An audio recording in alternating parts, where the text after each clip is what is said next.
dogs, and you name.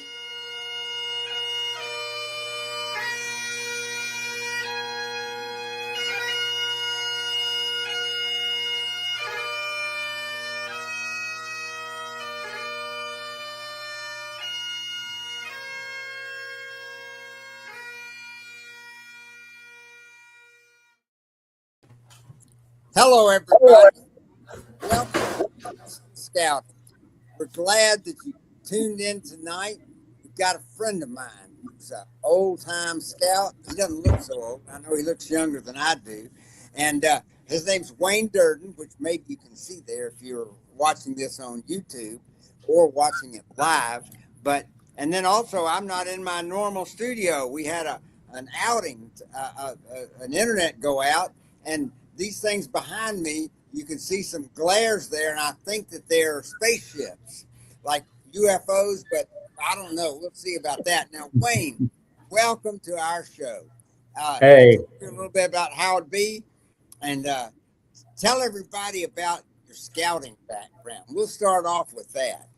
Okay, I'll be glad to.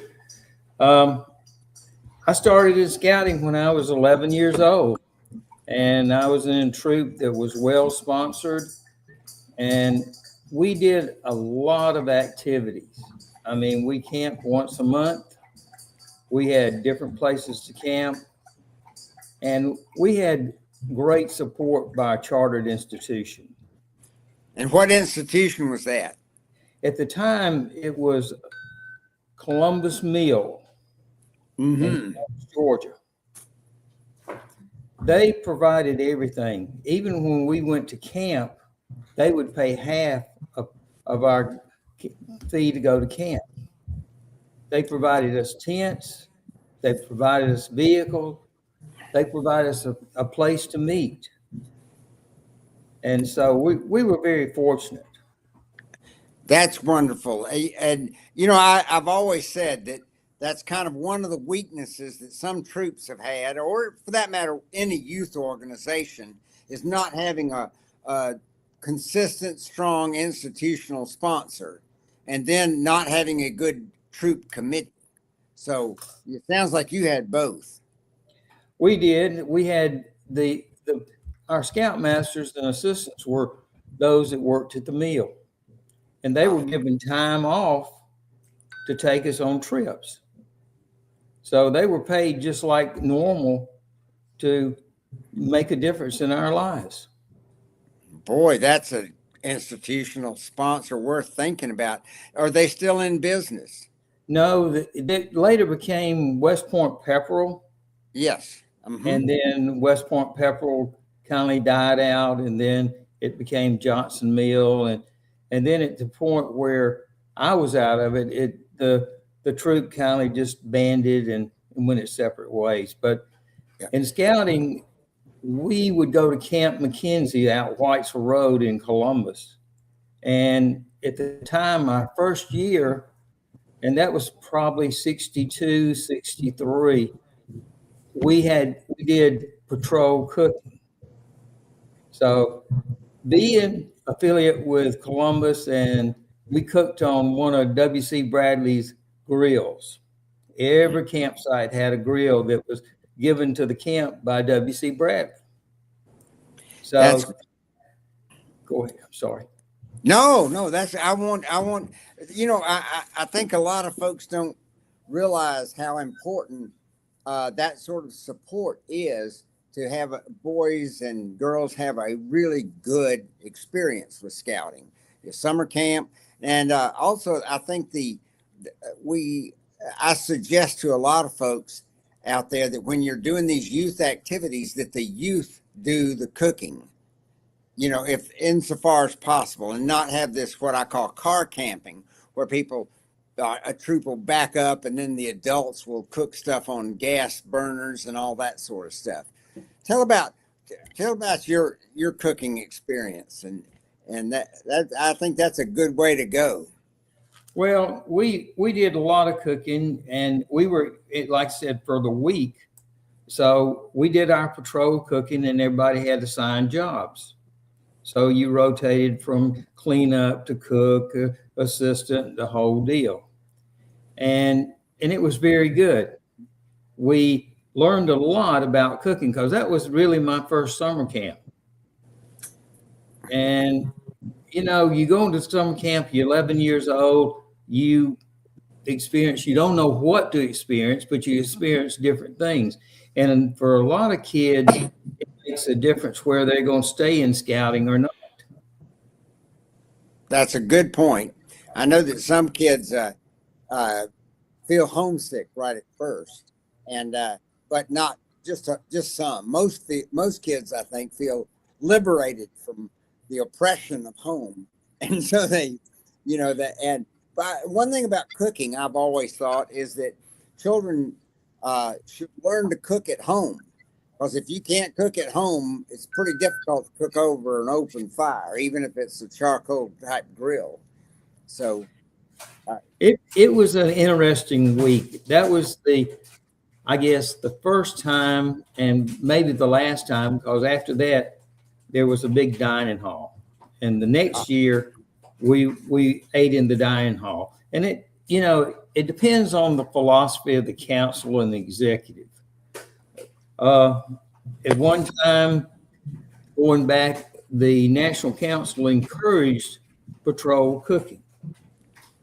And in a case at Camp McKenzie and Camp Callaway, and the Camp McKenzie had more or less the Adirondack type buildings where you had the 3-sided concrete building with an open front and being in Columbus, Georgia, we were very fortunate to have the support of Fort Benning.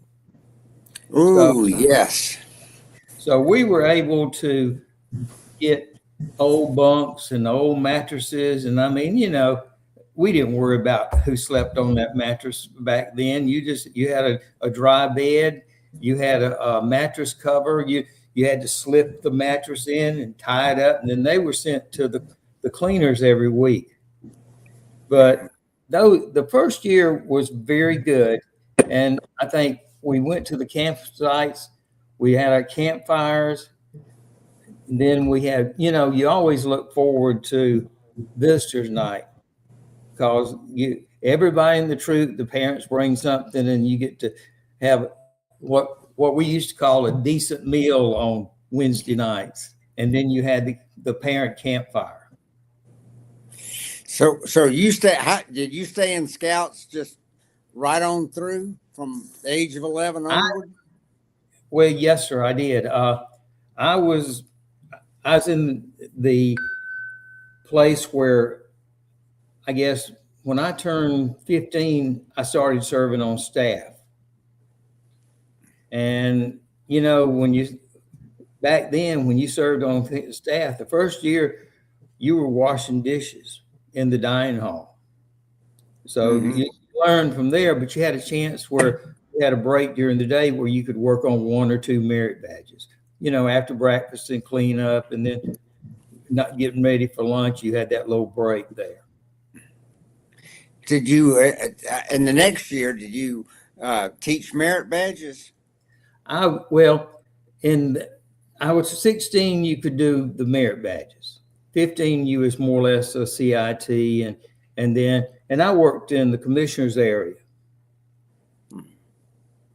And so what is that? I worked in the commissioner's area, so I worked with first and second class, worked with camping, cooking, pioneering, those merit badges. That sounds great.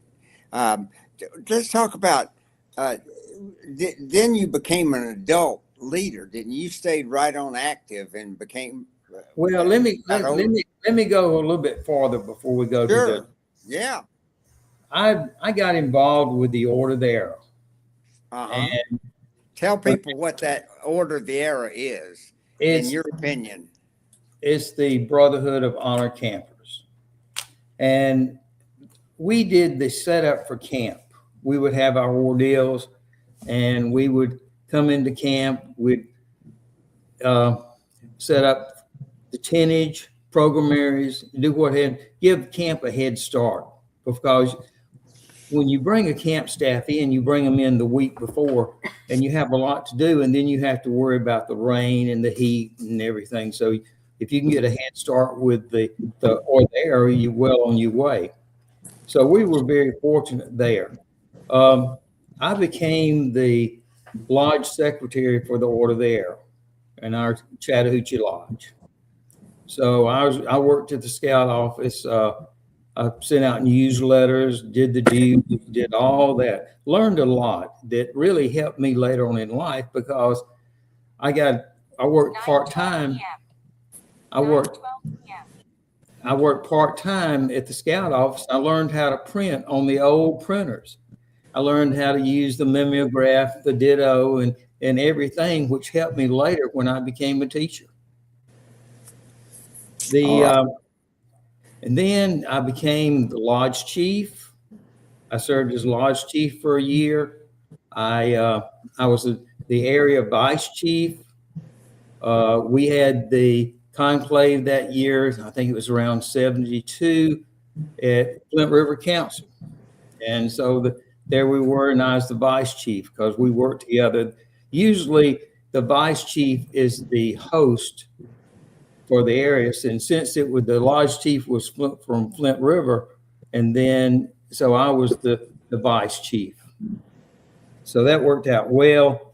And just to stop for just a second, for those people who may be listening or watching who don't, they're saying, "What's this Order of the Arrow?" It was a sort of like a Native American Indian lore based honor society, and boys had to be elected to it by their troops, and then they had to undergo a kind of a small ordeal, but and there was a lot of Indian ceremonies and all, and the boys would wear complete Indian regalia in that, and we had this beautiful language that boys would memorize to for these ceremonies of induction and other ceremonies.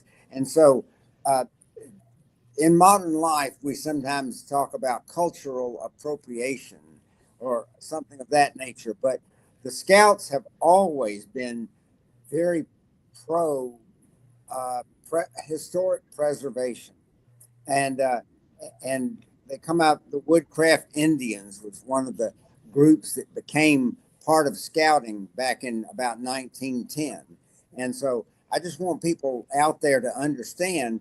And there may be people listening in Africa, for example, who have similar type of cultural preservation that goes back to the kinds of outdoor activities and training for manhood and that went on in tribes there or societies in Indonesia, wherever the Scouts might be now.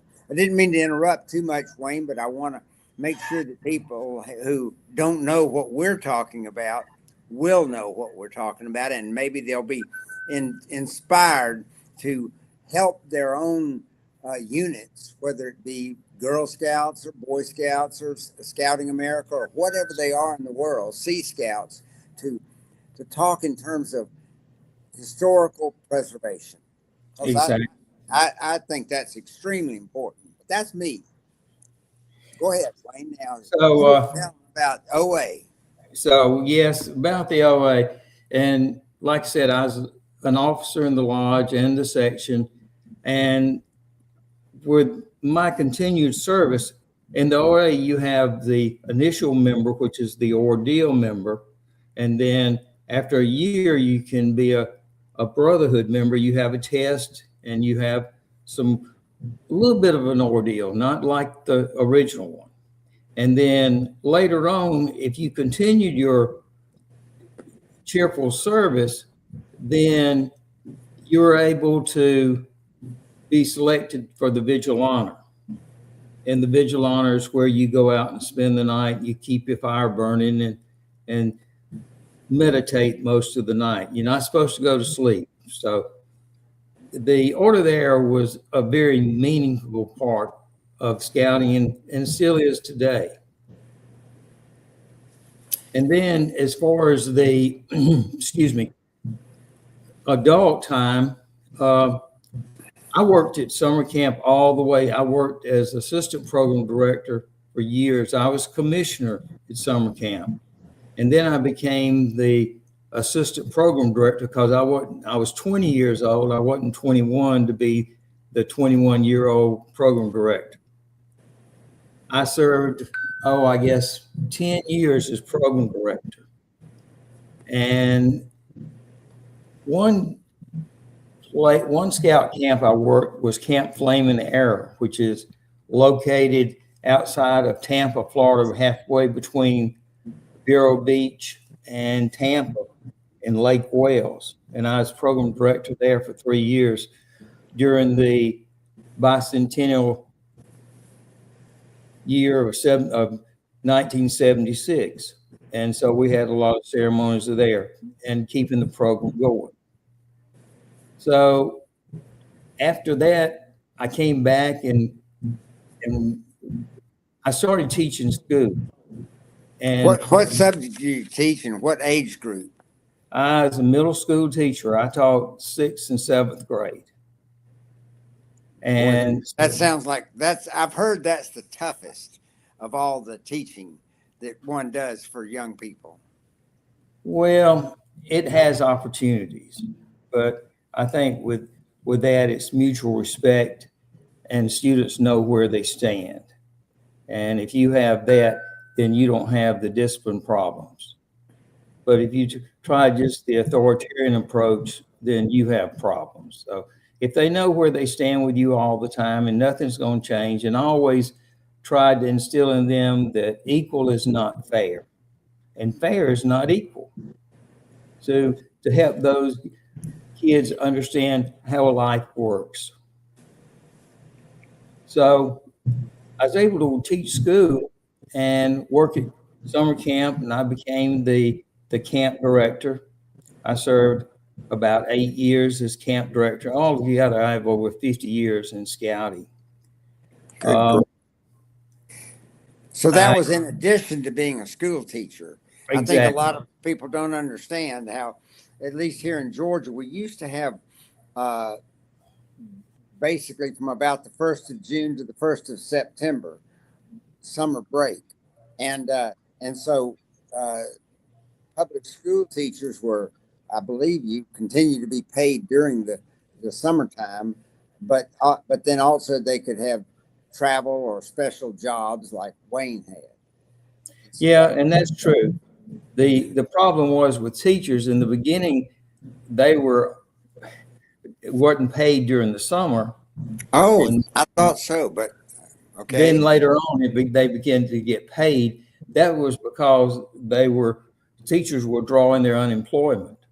Aha. So they would get out for the summer. I draw my unemployment 3 months, and then the system said, "Hey, we got something wrong here." So they took their salary and divided it up into 12 equal payments. Yeah. So you had money during the summer, and you wasn't on welfare and trying to make ends meet. So that was a good thing. But scouting provided that place. I enjoyed being at camp. I enjoyed working with the kids and the staff members. We had a lot of activities, a lot of good activities going on, a lot of growth as far as scouting skills. Yeah, speaking of which, I've always thought back when I was young, you almost couldn't get life-saving merit badge and rowing and canoeing during the year. It was you didn't have merit badge counselor system but boy, summer camp was the time to hit it and get it with those subjects, and swimming merit badge too. And I think that first aid is something that you should be learning all year long for the rest of your life, I think. Yeah. And so, but even then, it's I always thought that life saving and the boating skills that were available at camp were just so important. And so, continue. Yeah. You're the program director, not me. Yeah, and you're right there, because it was hard, and it changed a lot over the years, where you could get those merit badges just working with a neighborhood counselor or unit counselor that was qualified in that area. But people would come to camp, and life-saving, swimming, that was always their concern. And as far as environmental science was very important as well, because it just, the requirements at that time were detailed, where you had to do observations, and so it made a big difference. And a lot of them achieved the next rank by coming to scout camp.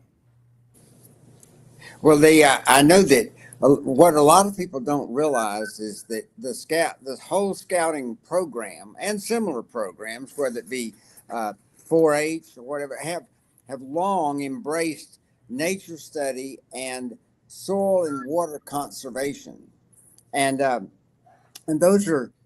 And people they think of that as a modern ecology thing, but it's not. It goes way back, and it goes way back before the founders of scouting, even that care and that love of the outdoors and of nature. Another one that's important, but that we didn't really have at scout camp, was firemanship. And training for emergencies and what to do. I remember at scout camp now. That was the only place there were any rowboats in our community, and so that's where you got rowing merit badge, and the canoeing. You had a fleet of canoes, so you were able to do all those 1 and 2 canoe operations, like where one is swamped and you bring it over the other canoe. So yeah. All that is. I used to be a counselor at the waterfront at Camp Bird Adams.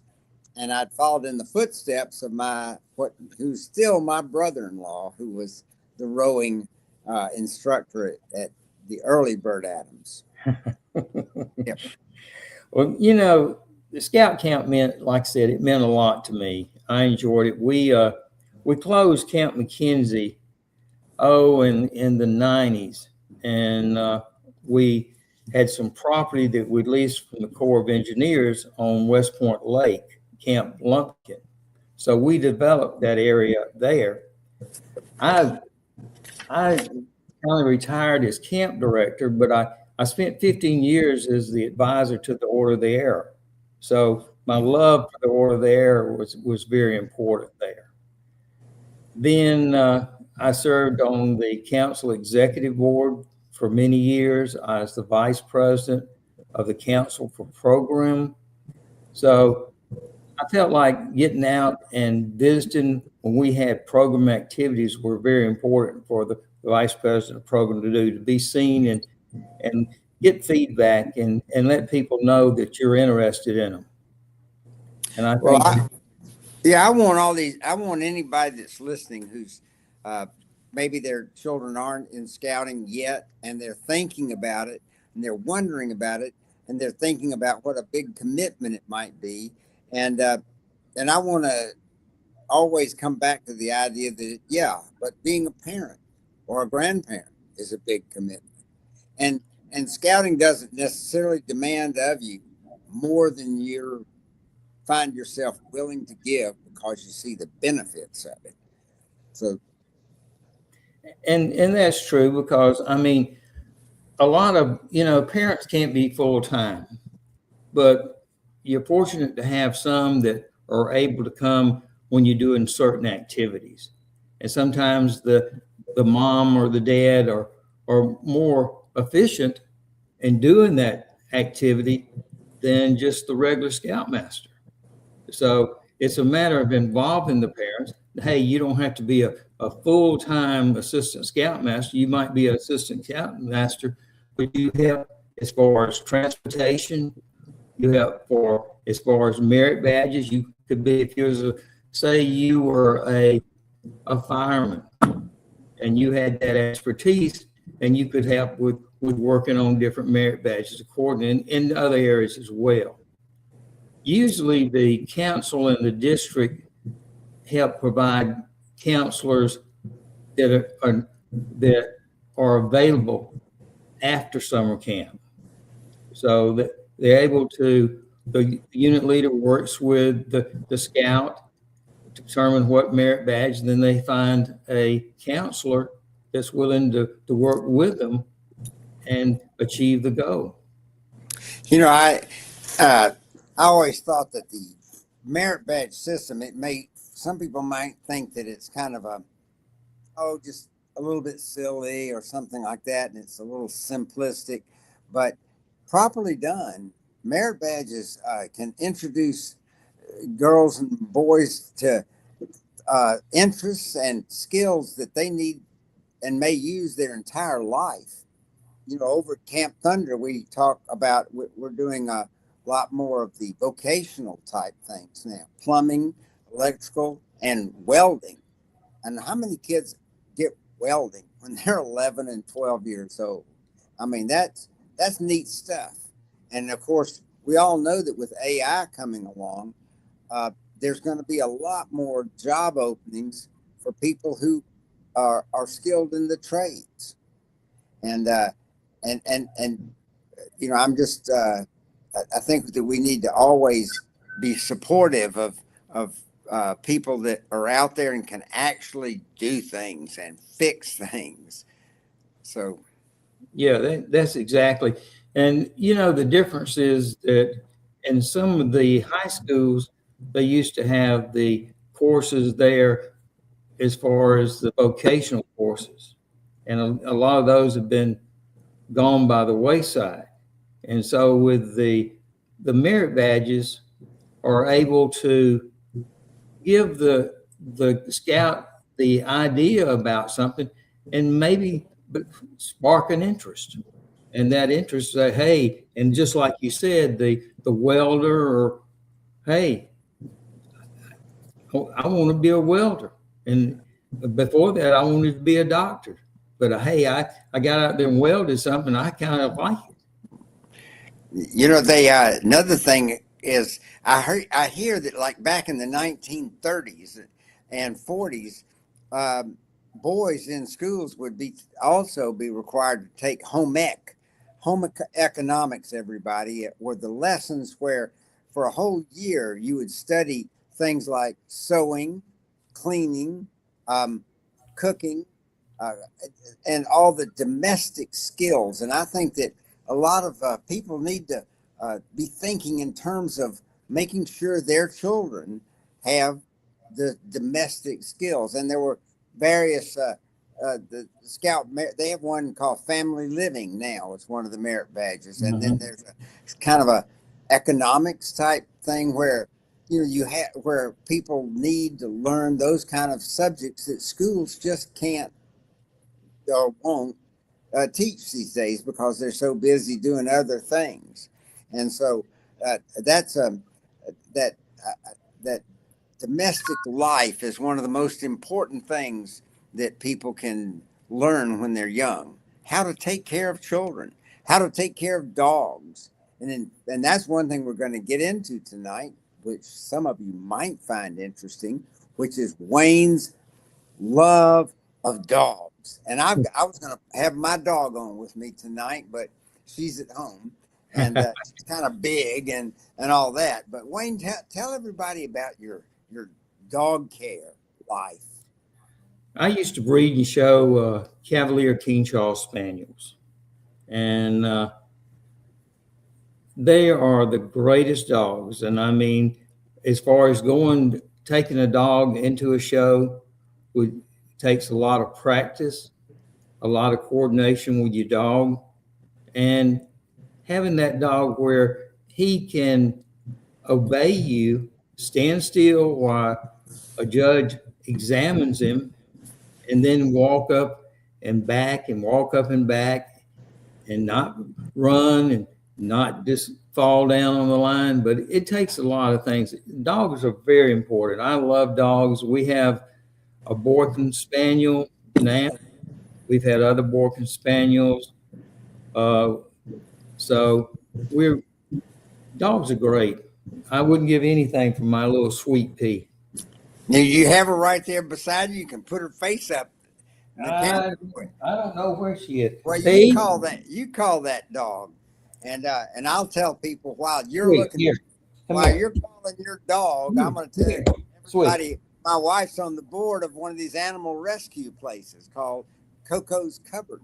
that's near Gay, Georgia, and we've always loved our dogs and love taking. Look at that dog, everybody! That if you're just listening, we're looking at a chocolate covered colored dog that with long floppy ears with curly.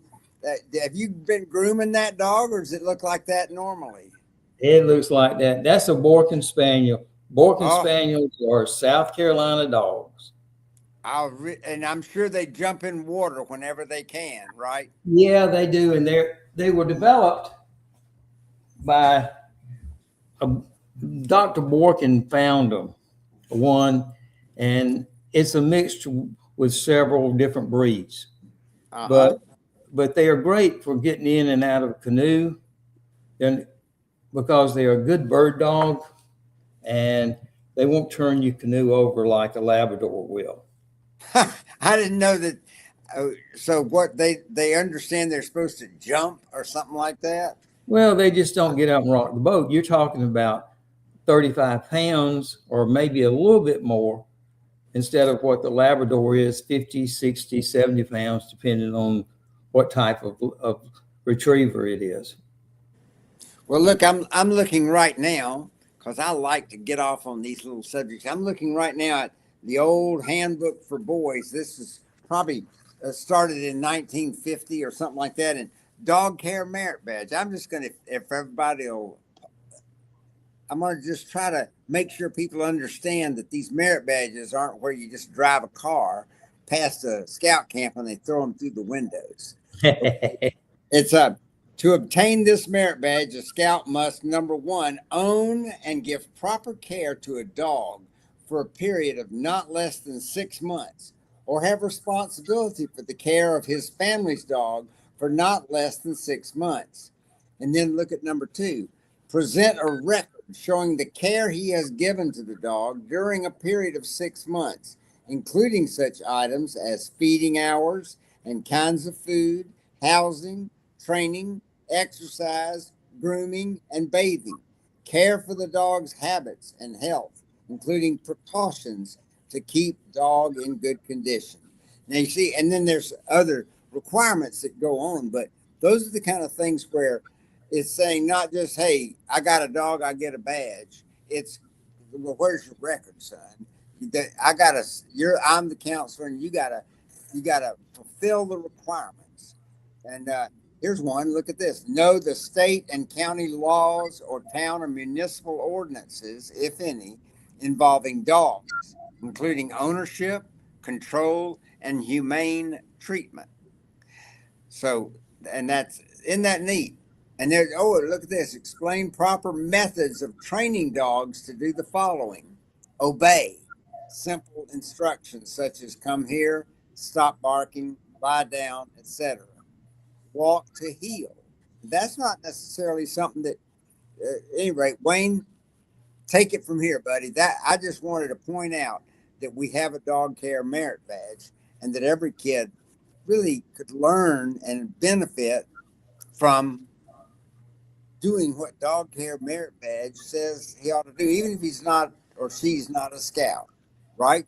That is true. That is true. There's a lot of, it's not just having that dog and it's sit in the corner and you get up and feed it twice a day, but you have to take out time with your dog.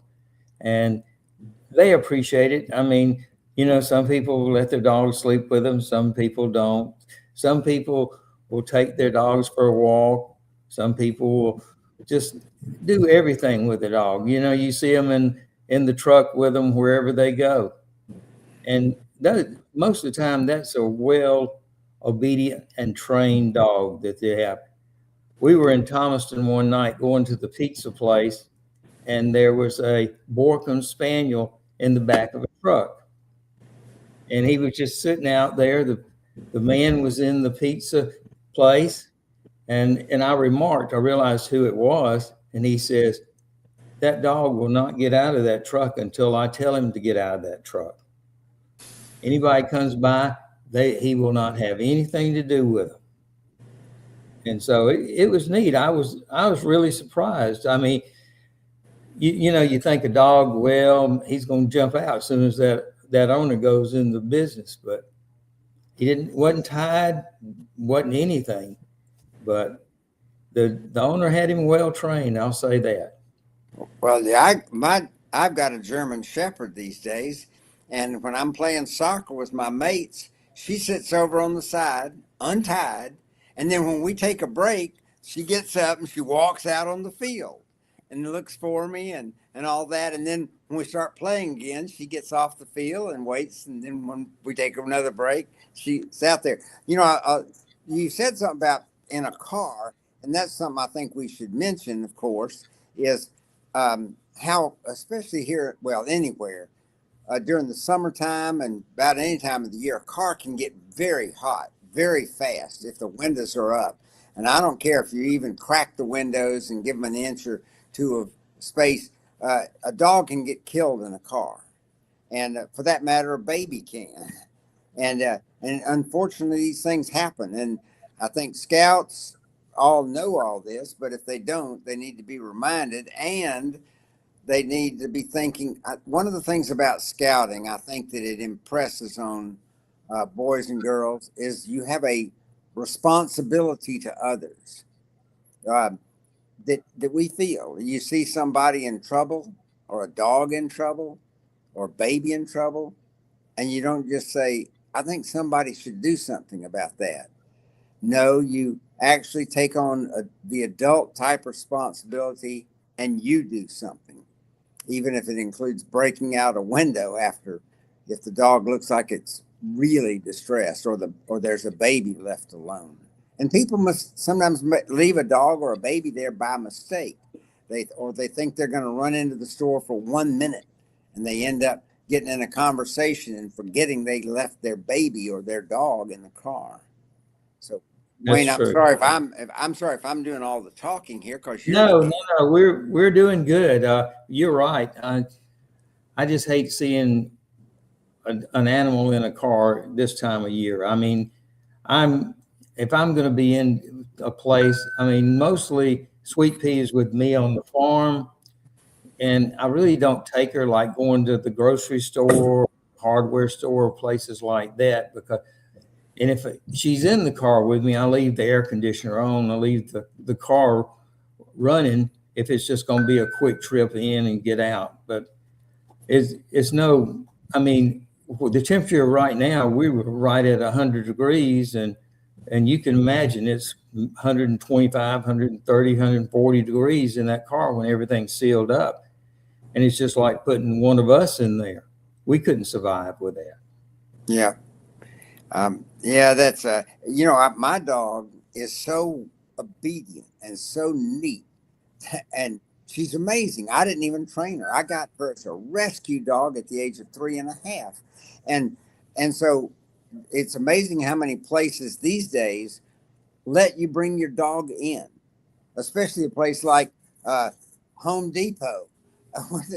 I walk into places and my dog's not even on a leash, and she stays right with me because she just loves me and obeys me. And I mean, a leash is often good though in case something distracts a dog, or just to make people you're passing by feel more confident that dog's not going to change its mind and come over and bother them.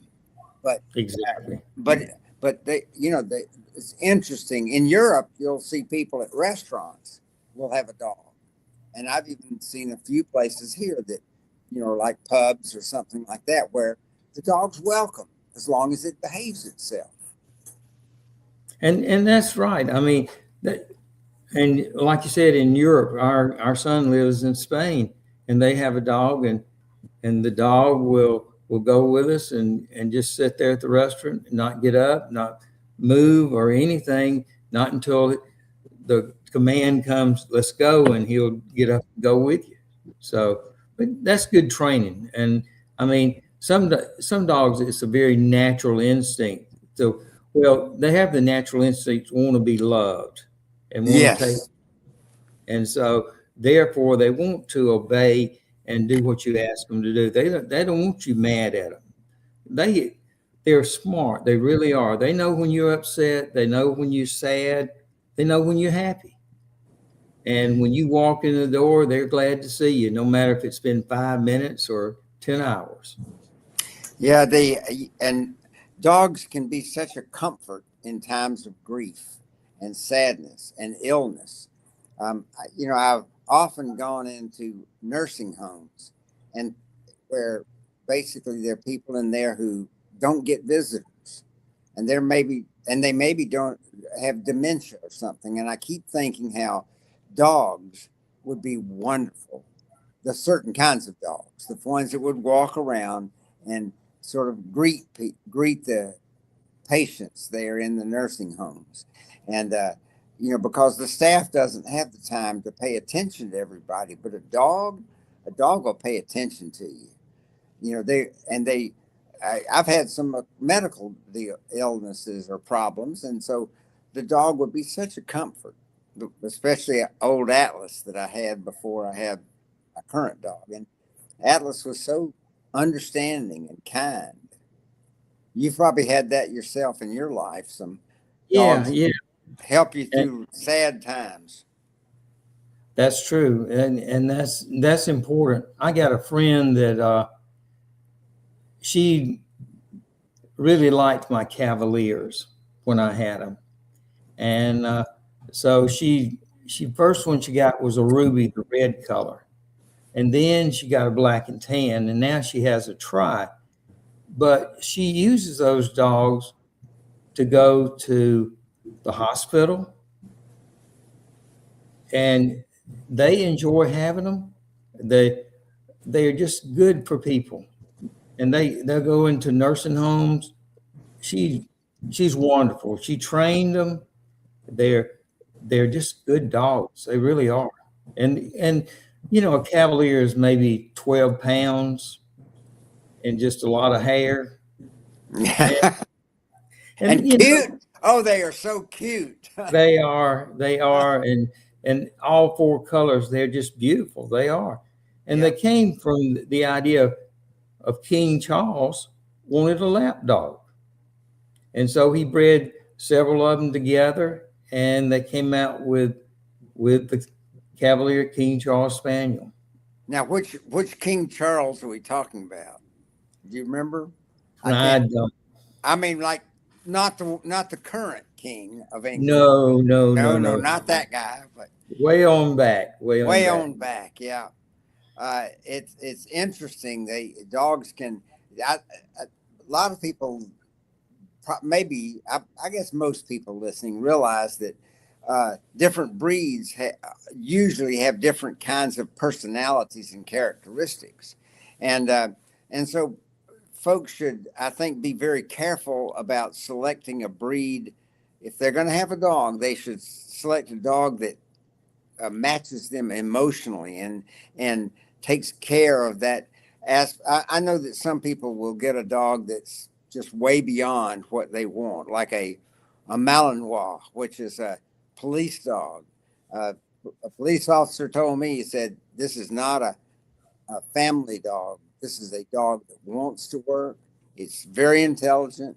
It has to be it has to be trained every day. It has and exercised every day. I mean, Mm, they're marvelous dogs, but they're not they're not a dog that you just leave when you go to work, and you're gone for 10 hours.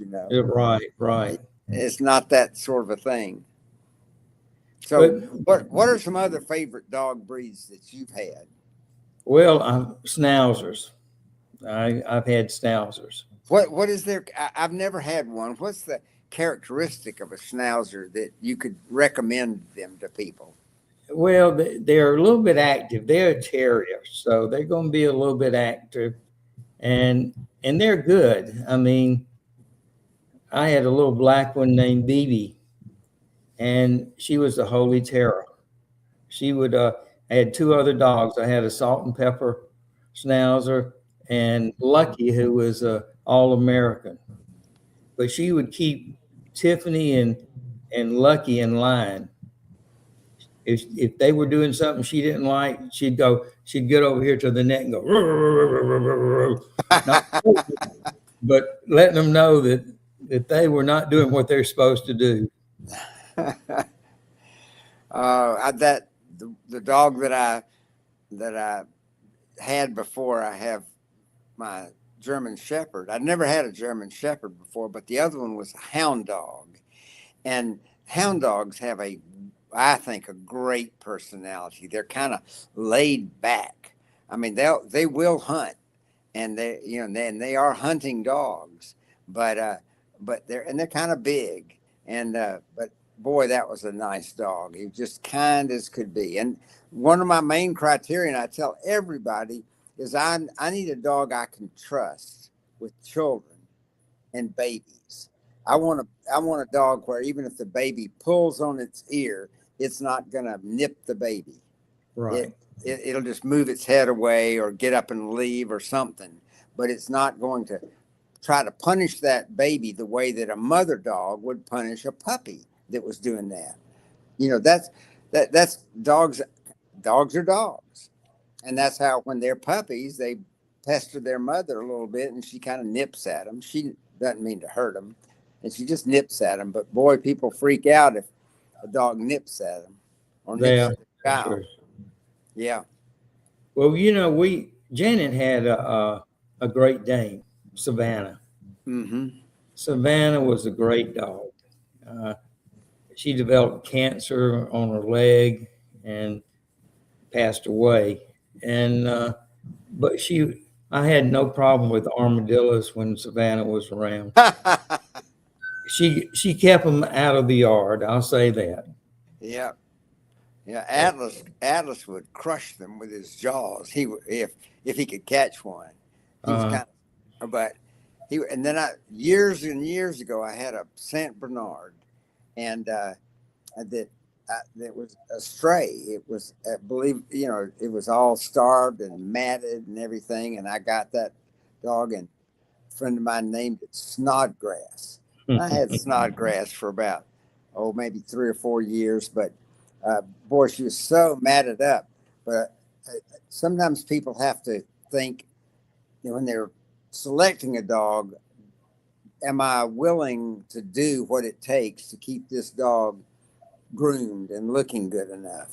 Because lots of dogs mat up pretty bad, and yeah. the short haired dog is a lot easier to take care of that way.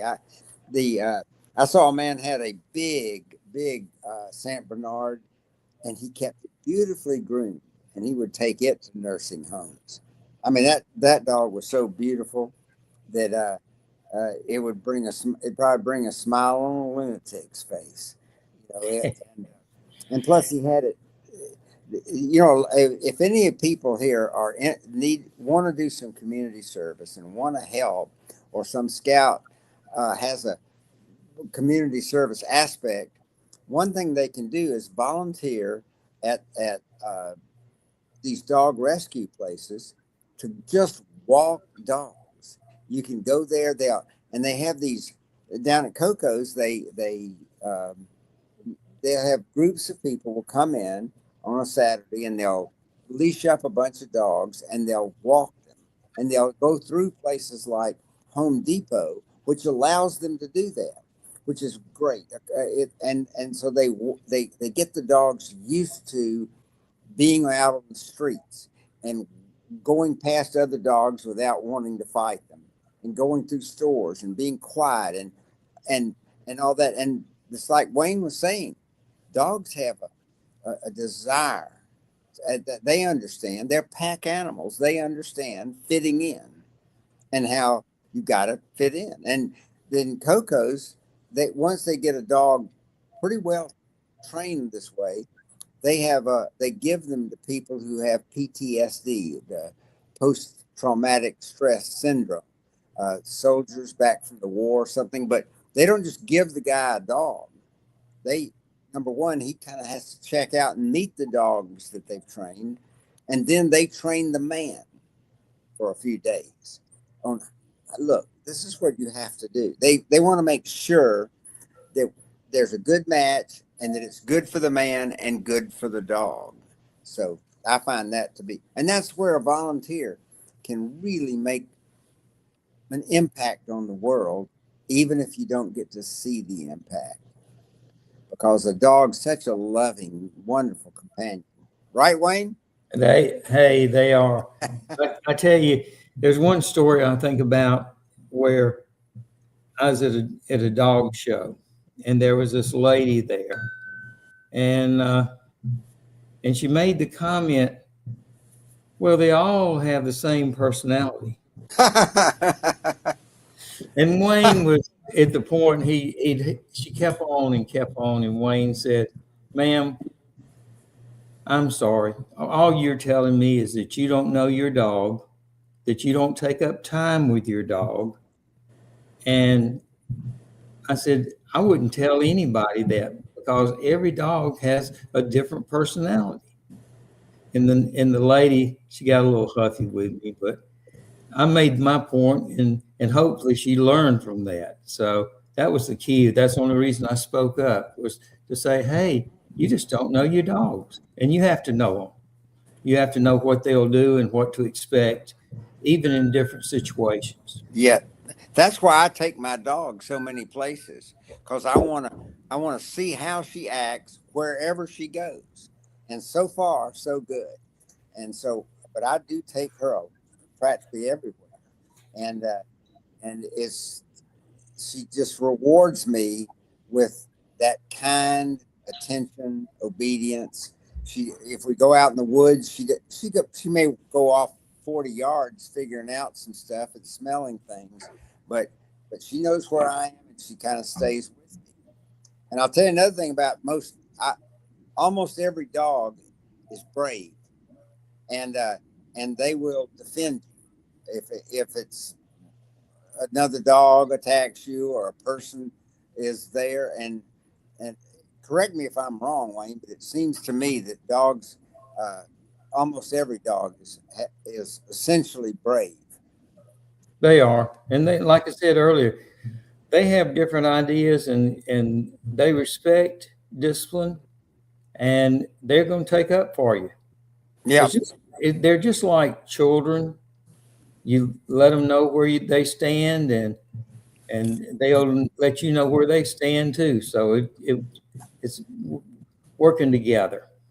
Well, I always say to people, every dog needs a job, and so what is your dog's job?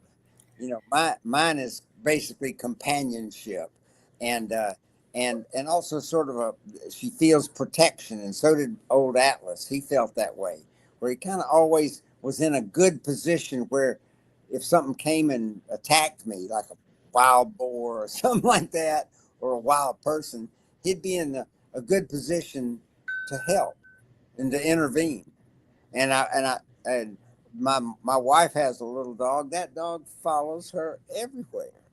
It thinks its job is to kind of be around her and protect her if necessary. And I think that's all the dogs really, because Sweet Pea is the same way. She'll let you know when somebody gets close to the house, but Mm-hmm. she's right there with you the whole time and checking things out. So if somebody comes in that she doesn't know, she's on them until she. And dogs have good instincts about people. I agree with that, boy. Mm. If if your dog don't want to have anything to do with that person that came to your house, you may just need to look out because there's something wrong. Oh, isn't that the truth? You remember that? And folks, I wish I could give you a link here to it, but you remember that supposed closing statement that was in a trial where um, one man had killed another man's dog, and so the dog owner, I believe in the story, he either attacked or even killed the man who had killed his dog. And so there was this this not so long closing statement, but it was about the man said, that the lawyer was saying how a dog will, no matter whether you have food for it or not, it'll still be loyal to you. And you can be rich or poor, it doesn't matter to the dog. You are his person. And it's just a brilliant. You can find it, I'm sure, everybody, by just saying famous closing argument on dog shooting case, and the guy was saying even after the owner dies, where's the dog? It's saying it's lying there on top of the grave, mourning. Absolutely. And Ruth and I were in Edinburgh, Scotland, and probably people out there in the world, if you don't know the story of Greyfriars Bobby, you might want to get that story. And Disney made a movie out of it, and it was a little dog, an old shepherd. It wasn't his dog, but it was the one that went with him all the time. It was a border collie, I believe, not a border collie, what do you call those? Any rate, cute little dog. So when the old man retired and moved into Edinburgh, the dog went with him, and the owner of the dog, the farmer, said, "Yeah, that dog's your dog. You take it." So that man was there in Edinburgh for a while and then died, and was buried in Greyfriars churchyard, and that dog stayed by the man's grave for like 12 years, and had a little place to hide there, and then the local pub would feed him scraps. But that was Greyfriars Bobby. That was the name of the dog. And now, even today, 100 years, 200 years later, there's a monument to that dog right there in Edinburgh, Scotland. And that's a dog for you. So this has been a scout story night and a dog story night. But how about any other stories that you want to leave us with, Wayne, to encourage people to work with dogs and work with scouts and work with kids? Well, I think that I was very fortunate. Like I said, I worked part-time. I grew up at the scout office. I learned everything. The office manager was like a second mother to me. I mean, she took care of me. And she was married to the camp ranger. And when the camp ranger would go out of town, I would go out to camp, and I'd stay 2 or 3 weeks at a time. And there I learned how to bush hog. I learned about tools. I learned about the outdoors.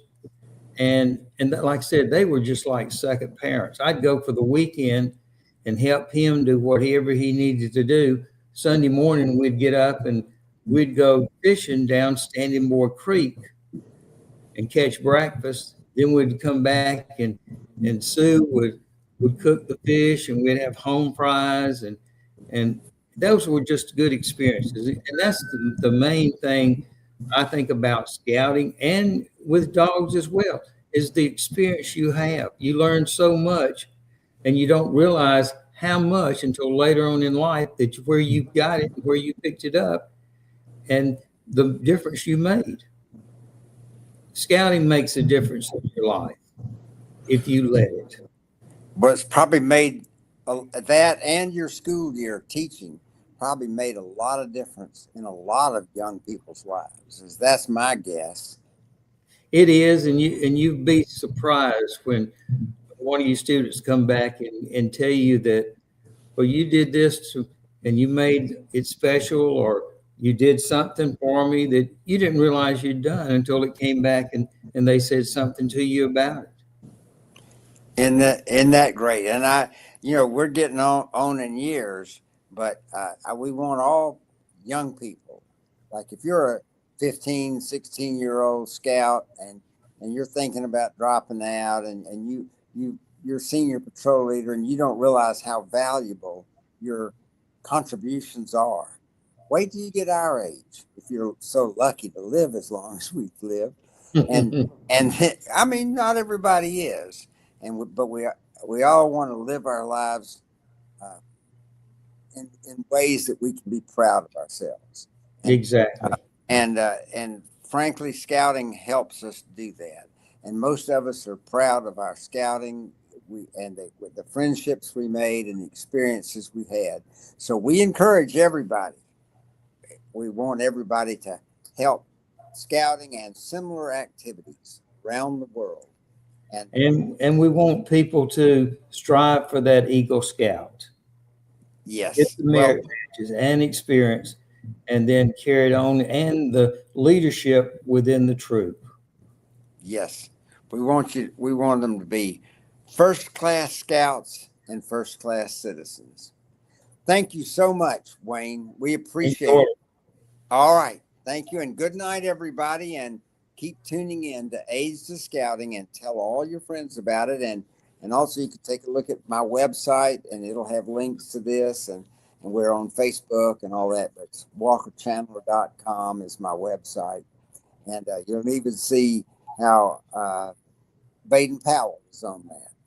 So, all right, Wayne. Thank you, man. Appreciate Good it. night. Happy Good night, scouting. everybody. Happy scouting.